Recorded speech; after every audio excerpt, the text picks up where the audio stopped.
Hola, ¿qué tal? ¿Cómo están ustedes? Bienvenidos a un nuevo capítulo de Jueces y Ciudadanos a través de UMAC TV, el canal de la Universidad de Magallanes. Jueces y Ciudadanos es un programa que busca acercar la justicia a la ciudadanía, con invitados desde el Poder Judicial, magistrados, ministros, secretarios, fiscales judiciales. El objetivo principal es que la ciudadanía comprenda sus derechos, los conozca, los sepa implementar y además sepa conocer más la labor que realizan cada día los funcionarios judiciales. En esta ocasión tenemos como invitado al magistrado del Tribunal de Juicio Oral o Penal de Punta Arenas, Jaime Álvarez Astete. Magistrado, muchas gracias por estar acá. Gracias a ti, Julio, por la invitación. Comenzamos la segunda temporada siempre con un video introductorio que nos da pie para conversar la próxima media hora. Perfecto. Lo invito a ver este video. Perfecto.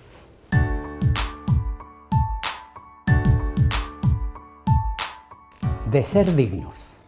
De convivir con nuestras diferencias. De cuidarnos. De ser felices.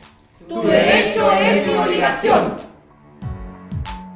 El Tribunal de Juicio Oral en lo Penal de Punta Arenas y la Universidad de Magallanes te invitan a conocer sobre derechos y deberes humanos. Pero, ¿qué es esto de los derechos y los deberes humanos?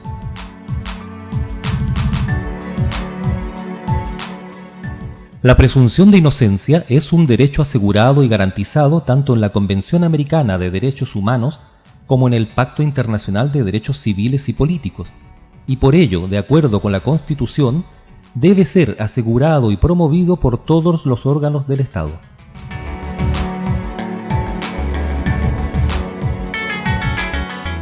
En nuestro país, 1 de cada 5 imputados es inocente. Estamos hablando de que un 20% de las personas que son sometidas y que sufren el proceso penal son finalmente declaradas inocentes.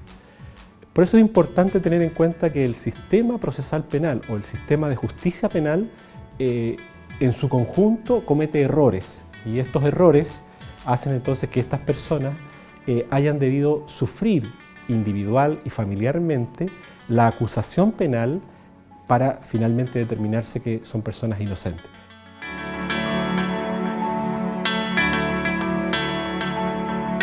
Desde la mirada de las víctimas, desde la mirada de los derechos humanos de las víctimas, estamos hablando de personas que han sido vulneradas en sus derechos desde lo más profundo de su ser, de su biología, de su feminidad muchas veces. No genera más que rabias, no genera más que impotencias, genera el sentir de que el sistema no acompaña a las víctimas. De ahí que hay que tener muy en cuenta, como ciudadanos en general, que la presunción de inocencia no es un beneficio para los delincuentes, sino que la presunción de inocencia es una garantía para todos los ciudadanos. Que si bien es cierto, aún no se conoce una sentencia desde el punto de vista jurídico, ¿cierto? Tienen absolutamente claro quiénes son los culpables de sus dolencias, de sus padencias. Según cifras de la Defensoría Penal, entre enero y agosto del año 2013, 322 personas, no obstante ser inocentes, estuvieron en prisión preventiva. Y el proceso de reparación en ese contexto es muy complejo. Es muy complejo porque tienen que volver a vivir un proceso de relato, de reconocimiento, de invasión de su intimidad. Muchas de ellas desearían que la persona que les hizo daño no existiera nunca más en la vida.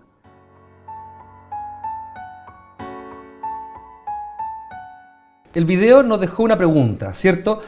¿Existe un conflicto entre garantías y seguridad ciudadana en la justicia penal? Esta es la primera pregunta que iniciamos esta conversación. Si uno lo mira desde el punto de vista ciudadano, creo que siempre se va a ver de esa manera, porque obviamente son intereses que por naturaleza entran en conflicto.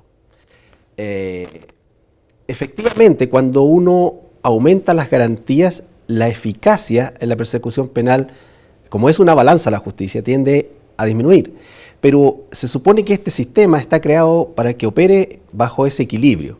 Es decir, hay suficiente garantía, pero buscando también siempre un nivel de eficacia que sea aceptable para una sociedad moderna como la que vivimos. Usted en la actualidad es juez oral, juez de Tribunal de Juicio Oral Penal, pero también tiene una experiencia de muchos años de juez de garantía. Para que la ciudadanía que nos está viendo a través de UMAC TV pueda comprender estos conceptos, aterrizarlo un poco, ¿cuáles son las garantías, por ejemplo, de un imputado o de una víctima dentro del sistema penal? Por ejemplo, a un imputado cualquiera no se le puede detener porque sí o porque simplemente se me ocurrió que cometió un delito. Tiene que haber un indicio que amerite que a esa persona dé cuenta a la persona o al funcionario policial que lo está deteniendo, que efectivamente participó en un hecho que revista caracteres de delito. Por esa razón, antes no existía este estándar, por decirlo de alguna manera, entonces una persona podía ser detenida porque se me ocurrió nomás.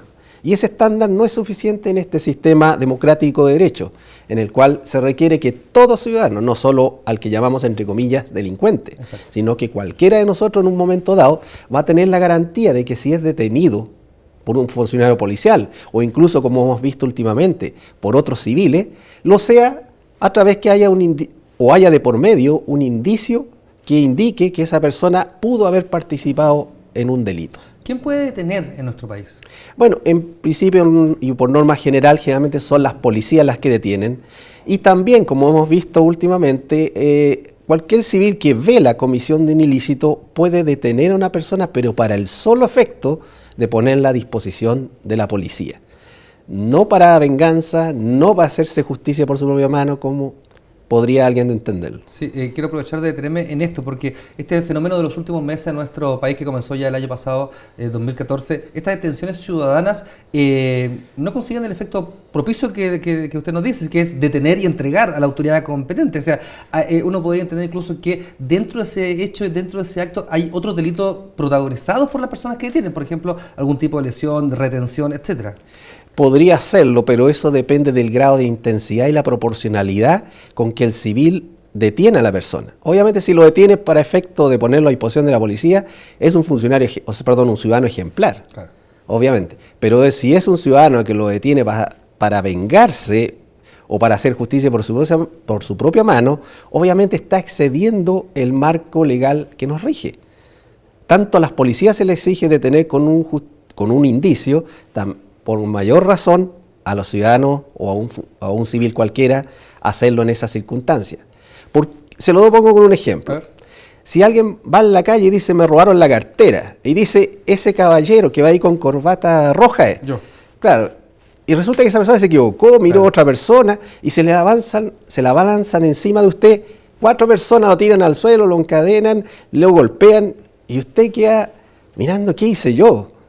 Ese tipo de situaciones hay que evitarlas. Claro. ¿Y cómo se evitan? Con una proporcionalidad. Bueno, si se le imputa ese hecho, las personas lo retendrán y se verificará si efectivamente le robó la cartera a la señora o no se la robó. Sí. Las víctimas, ¿qué garantías le entrega el sistema penal a las víctimas? Bueno, en este nuevo sistema se le entregan varias garantías, como por ejemplo el ser oído. Antes, obviamente, uno hacía la denuncia, pues no sabía qué pasaba con ella. Hoy en día todos sabemos que las audiencias son públicas y si la víctima está presente tiene derecho a participar de la audiencia y ser escuchada por el tribunal, particularmente si se va a resolver qué se va a hacer o no con el acusado que está ahí al frente. Ese es un derecho fundamental, entre otros más, por cierto.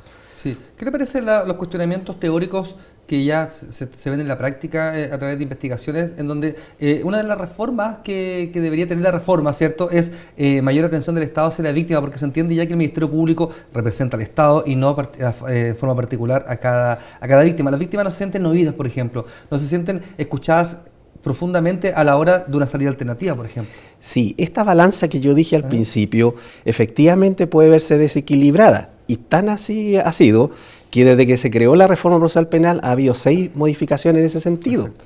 6 reformas. Eso da cuenta de que la balanza en principio estaba inclinada a un determinado lado.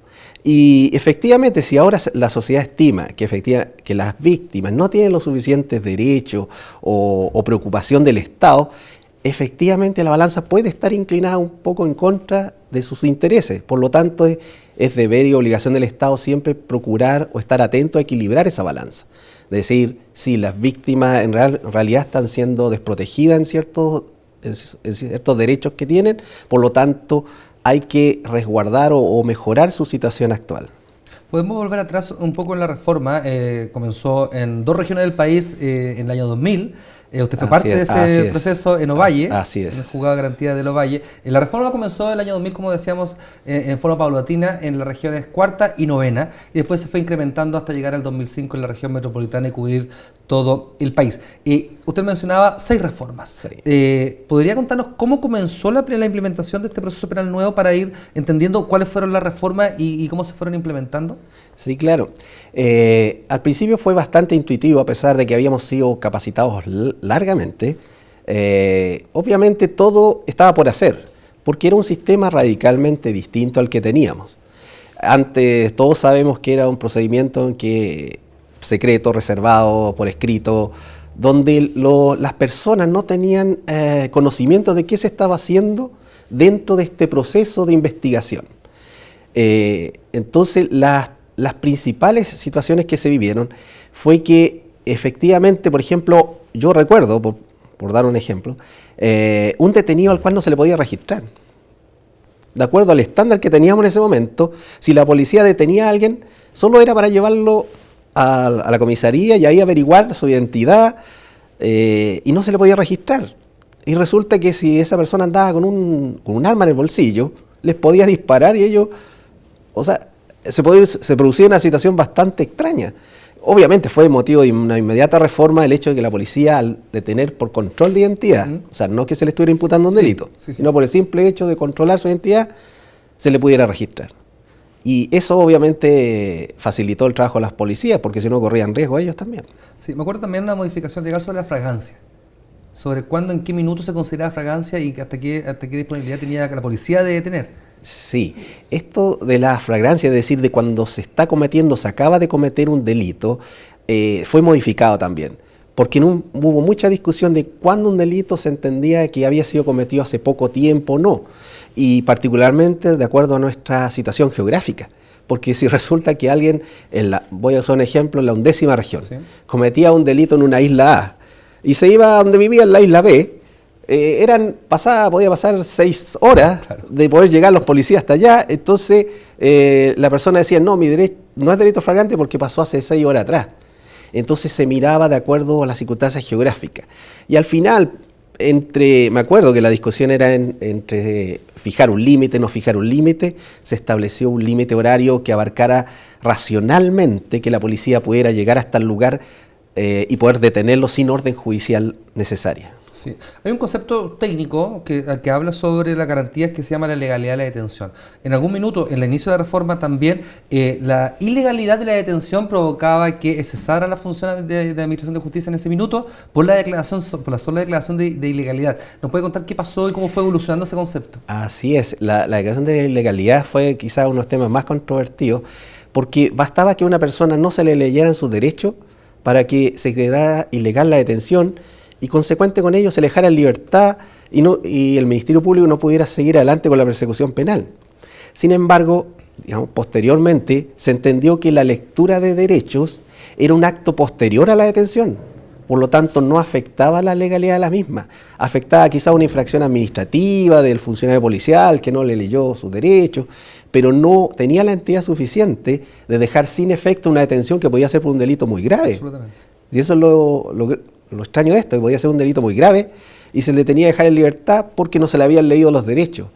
Y todo esto ha sido en principio por creación jurisprudencial, claro, y después se ha sancionado a través de una ley. Obviamente en el sentido de darle racionalidad al sistema, porque la gente no va a entender un procedimiento nuevo que sea absolutamente irracional, donde se le declara ilegal a una persona porque un funcionario administrativo después cometió un error de procedimiento. Exacto. Y cometió un delito tremendamente grave. ¿Quién va a poder entender que se le deje libre si hasta él mismo podría decir yo lo acabo de cometer? Eso se corrigió. Claro. Usted nos explicó recién lo que significaba la fragancia dentro de un delito, pero ¿cuál es la labor del juez de garantía, por ejemplo, cuando ya no está la fragancia? Esto pasó hace 1 día, 2 días, 3 días y están los indicios ya concretos del Ministerio Público. ¿Cómo se detiene a una persona que no está considerada en fragancia? Sí, en esos casos el Ministerio Público, el fiscal, para ser más preciso, tiene que recurrir a un juez de garantía competente del lugar y llevarle los antecedentes y decirle, mire, tengo estos antecedentes de investigación, tengo estas personas que han declarado y que identifican a esta persona como autor, tengo estos indicios que lo sitúan en el lugar y le pido a usted que dé una orden de detención para evitar que simplemente, obviamente, las policías u otras personas lo detengan simplemente porque a ellos les tinca que hay que detenerlo, sino que hay un análisis de mérito. Obviamente, y eso tiene sentido porque ya no existe la urgencia, si ya no es flagrante, han pasado un día, como dice usted, obviamente se puede recurrir a ese sistema, incluso hasta por teléfono. Por teléfono el fiscal le puede dar los antecedentes y detenerlo. Entonces se ha agilizado estos procedimientos de tal manera que existe una garantía para la persona que va a ser detenida, que no es por el capricho de que alguien por venganza lo esté denunciando nomás. Claro. Porque si no se produciría eso. Hay que pensar que cualquier ciudadano estando en su casa, supongamos que se quiera vengar de él, y dice, esa persona vino y me robó ayer. Para el solo efecto de la policía vaya y lo detenga. Claro, con esos antecedentes, obviamente un juez de garantía no lo va a detener. Exacto. Porque se producirían muchas injusticias. Hay que velar porque esa garantía juegue en equilibrio con la eficacia. Esos equilibrios son los pesos y contrapesos del sistema, ¿cierto? Así es. Sí. Quiero saber también, profusamente en los medios de comunicación nos enteramos, por ejemplo, de argumentos que entrega el Ministerio Público en audiencias con interceptaciones telefónicas, correo electrónico, cuentas bancarias. Eso también son garantías constitucionales fundamentales que tiene cualquier persona de nosotros, que es la privacidad de esa comunicación, pero que dentro de una investigación penal puede haberse intervenida también por la labor de fiscalizador o de controlador de equilibrio que tiene el juez de garantía, ¿cierto? Claro, porque hay que pensar que cuando alguien hace una investigación, si tiene acceso a toda la información libremente, va a querer pedirla, le sirva o no le sirva. Y aquí lo que resguarda el juez de garantía solamente es el mérito de ella. Y ese mérito se analiza en base, por ejemplo, a si el delito es de relativa gravedad o no. Porque si a mí me van a allanar la casa, que lo sea, que es la intimidad de mi hogar, que lo sea por un delito que lo merezca. No por un delito que merezca una pena de multa o algo tan simple que van a venir los policías y allanar y destruir mi casa. Que lo sea por un delito que tenga cierta entidad, así exige el legislador, pero además un análisis de mérito de los antecedentes que den indicios de que yo participé o pude haber participado en ese hecho.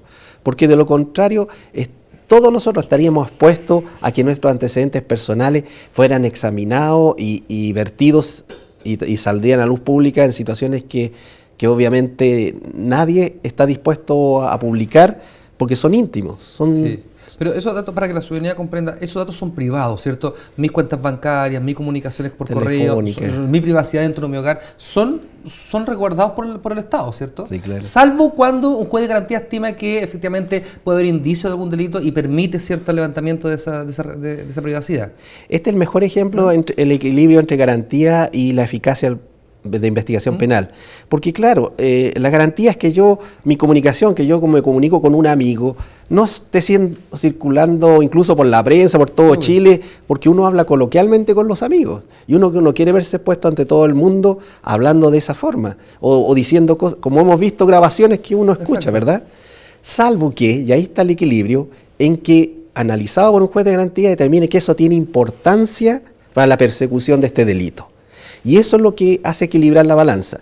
Si esa interceptación tiene mérito para la eficacia de la investigación de ese delito, bueno, entonces mi intimidad empieza a caer, ya no es tan relevante. Exacto. Mi integridad se superpone. Y los derechos y deberes son siempre un equilibrio en esa situación. Sí. Quiero llevarlo a la discusión de la prisión preventiva. En todo el lugar del país, todos los días acuden muchos periodistas, muchos medios de comunicación a reportar lo que pasa en estas salas de audiencia, ¿cierto? ¿Cuándo? Y la gente asocia, la prisión preventiva con conceptos asociados a la condena, con conceptos asociados a la inseguridad o seguridad ciudadana, dependiendo si la persona quedó o no quedó interna en una cárcel, etcétera. ¿Cuál es el objetivo dentro de una etapa de investigación primaria como es la que sucede en garantía, ¿cierto?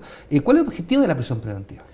Sí, esta pregunta es relevante porque yo creo que es la que menos se entiende a nivel del nacional, digamos, de la gente común. Porque dice, cuando una persona no queda en prisión preventiva, se tiende a pensar que queda libre de Exacto. todo. Y la verdad es que no es así. O que es inocente. Claro. O que es inocente. Claro. Puede ser muy culpable, pero no sé, si yo cometí un delito de mera amenaza, no voy a ir con prisión preventiva de inmediato Exacto. porque obviamente me van a condenar, pero la pena no lo amerita, porque de lo contrario no habría cárcel en el mundo. Exacto. Donde caberían todas las personas que son detenidas por un delito que se presume. La prisión preventiva en todos los regímenes constitucionales del mundo, incluyendo el nuestro, por cierto, está establecido como una excepción.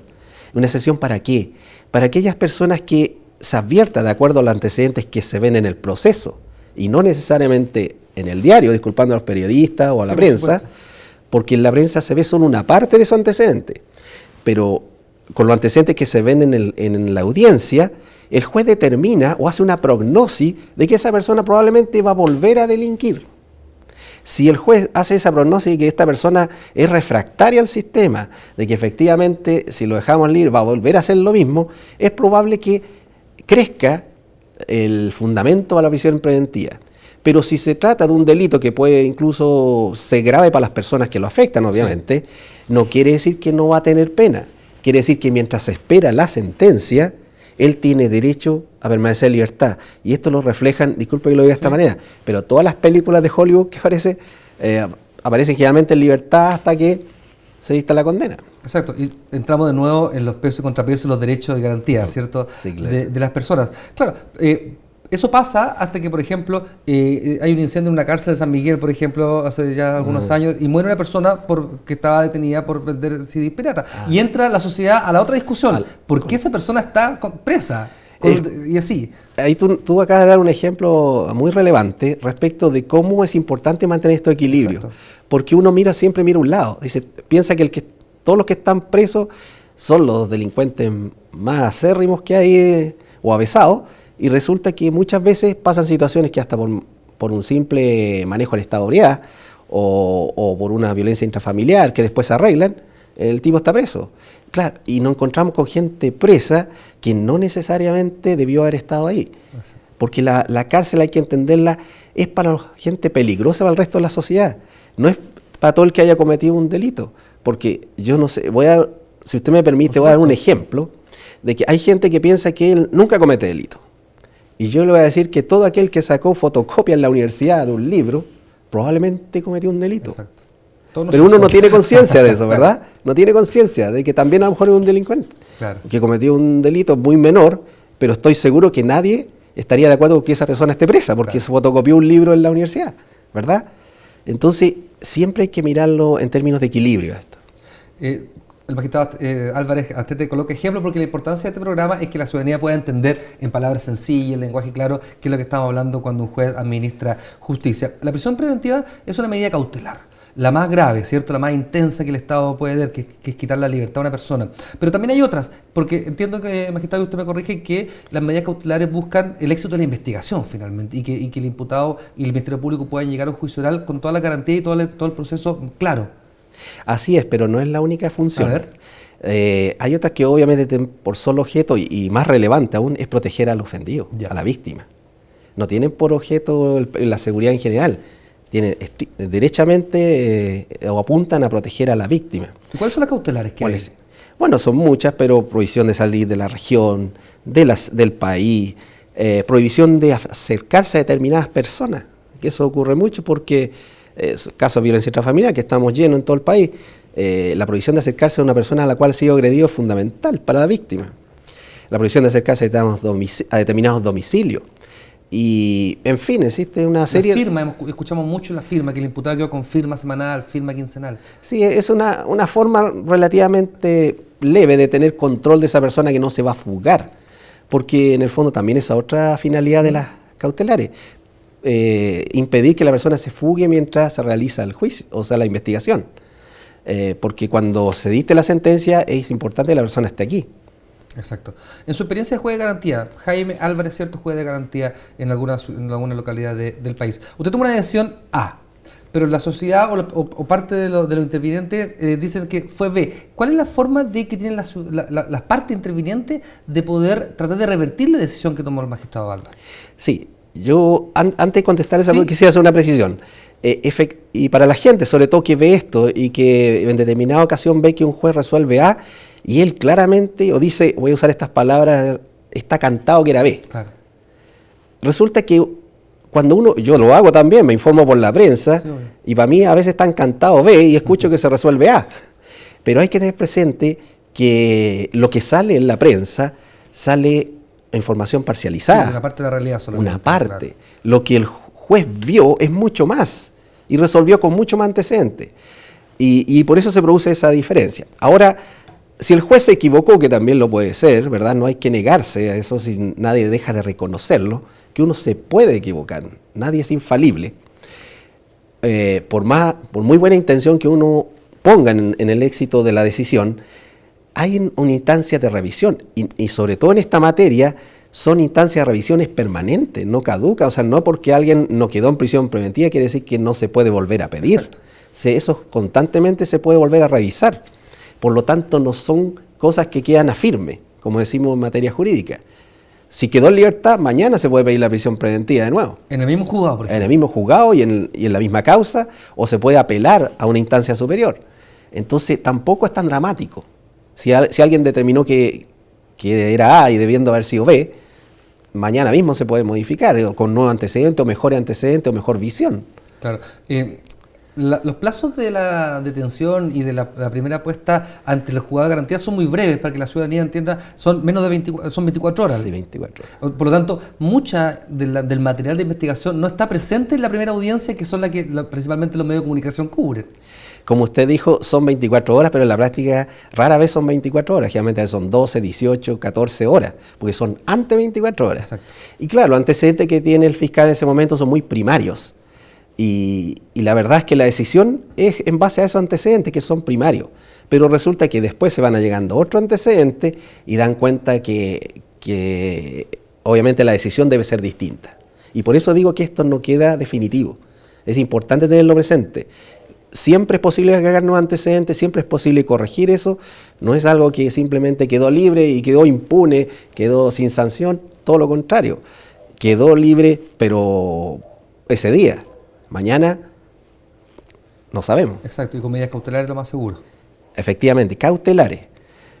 Por eso que la gente no debe apuntar tanto a las cautelares, en el sentido de que si la justicia se equivocó, resolvió bien, porque son meramente auxiliares del proceso. Obviamente tienen por objeto resguardar el futuro, no decidir si lo que hizo realmente lo ejecutó o no lo ejecutó. Exacto. No se está decidiendo ahí en ese momento. Exacto. Quiero llevarlo ahora a su rol actual de juez de tribunal de juicio oral en lo penal. ¿Qué significa, qué decisión toma cuando un juez condena o absuelve a una persona? Son dos instancias, blanco y negro, ¿cierto? Pero que tienen sus fundamentos y sus razones. Sí. Aquí hay voy a usar una palabra que no sé si se va a entender bien, pero esto tiene que ver con estándar. Ya. Y lo voy a explicar de esta manera. El Estado, sobre todo un Estado democrático y civilizado de derecho, no puede llevar a la cárcel a alguien sin un, no quiero usar la misma palabra, sino por decir un rigor mínimo de acreditación de pruebas. Es decir, si yo condeno a alguien, es porque las pruebas tienen tal calidad o son suficientes para determinar que esa persona sí es culpable. Pero si las pruebas, habiendo incluso pruebas, son de baja calidad o son muy mínimas, el Estado no se puede permitir a alguien meter preso resultando que después era inocente, porque las pruebas no eran de calidad, las pruebas en realidad daban para ambos lados, como dice la gente, claro. ¿verdad? En realidad uno no sabía qué decidir. Es importante tener claro que el Estado se garantiza a sí mismo, voy a usar nuevamente la palabra, un estándar de condena que sea acorde a lo que se espera de una sociedad moderna, de que una persona esté presa, pero está presa porque cometió un delito. Claro. Para que la ciudadanía pueda comprender, en un juicio oral, lo que hacen las partes es tratar de convencer al tribunal, los tres jueces, que las pruebas son las que acreditan la participación de un individuo, ¿cierto? Y muchas veces una persona puede quedar absuelta porque efectivamente esas pruebas eran las que no conducían a esa duda más allá de la razonabilidad que dicen los jueces. Así es, hay veces en que uno no puede decir que la persona es inocente, claro, o que no lo haya hecho. Pero jurídicamente dice que las pruebas no son suficientes para condenarlo. Y ahí uno puede tener una diferencia con la Defensoría cuando dice tantas personas inocentes estuvieron presas. Eso puede ser desde un punto de vista jurídico formal, real. pero no es la verdad en sentido material, porque todos sabemos que muchas personas, no muchas, pero algunas, pueden salir absueltos incluso habiendo cometido un ilícito porque las pruebas no justificaron una condena. Exacto. Entonces, por lo tanto, no hay que hacer una equivalencia matemática entre absolución e inocencia. Claro. Le quiero hacer una consulta de un caso nacional que pasó hace algunos años ya en Santiago, pero que fue con un impacto de todo el país. Una acusación con un ejecutivo del Banco Central por abuso sexual contra sus hijas. En un primer juicio sale absuelto, en un segundo juicio condenado a más de 60 años y en un tercer juicio absuelto nuevamente. ¿Cómo podemos entender, primero que todo, la posibilidad de que alguien tenga 3 veces un juicio en su contra? Y en segundo, un resultado. ¿Son jueces distintos? ¿Cómo funciona ese proceso dentro del sistema penal? Sí, obviamente son procesos distintos y tienen que ver un poco con lo que acabo de decir. Los juicios, como son distintos, si bien las pruebas pueden ser similares, se pueden haber presentado de forma distinta. Incluso se puede presentar menos pruebas en un juicio que en el otro, a pesar de ser contra la misma persona. Ahora, lo que usted me cuenta es precisamente lo que le da virtud al sistema, que tiene posibilidad de autocorregirse, de tal manera de evitar una injusticia tremenda. No sé si, me imagino que usted conoce por los programas de Estados Unidos que existen organizaciones que defienden personas inocentes que están presas, y no presas un día, están presas años. Y a veces encontramos en la prensa, me tocó ver el otro día una persona 39 años presa en la cárcel, y después la víctima en realidad dijo que todo lo había inventado. Exacto. ¿Cómo le explicamos a esa persona? ¿Qué sistema le puede explicar a esa persona en esos 40 años que vivió en la cárcel? Bueno, este sistema trata de evitar eso. Puede que a veces no condena a todos los culpables, pero eso es preferible a que condenar inocentes. Entonces, por eso que el sistema a veces puede parecer garantista, pero no lo es tanto porque tiene esas medidas de corrección. Jaime Álvarez Astete, juez del Tribunal de Justicia Oral en lo Penal de Punta Arenas, participó en este capítulo de Jueces y Ciudadanos. Magistrado, quiero dar las gracias. Fue una conversación muy clara, muy sencilla, en un lenguaje muy cercano a la ciudadanía para comprender esto que se llama la justicia penal y que tanto aparece en los medios de comunicación diariamente. Bueno, gracias a usted nuevamente por invitarme y encantado de informar sobre estos temas. Jueces y Ciudadanos, una apuesta televisiva de UMAC TV en convenio con el Tribunal de Justicia Oral en lo Penal de Punta Arenas. Muchas gracias y hasta un próximo capítulo.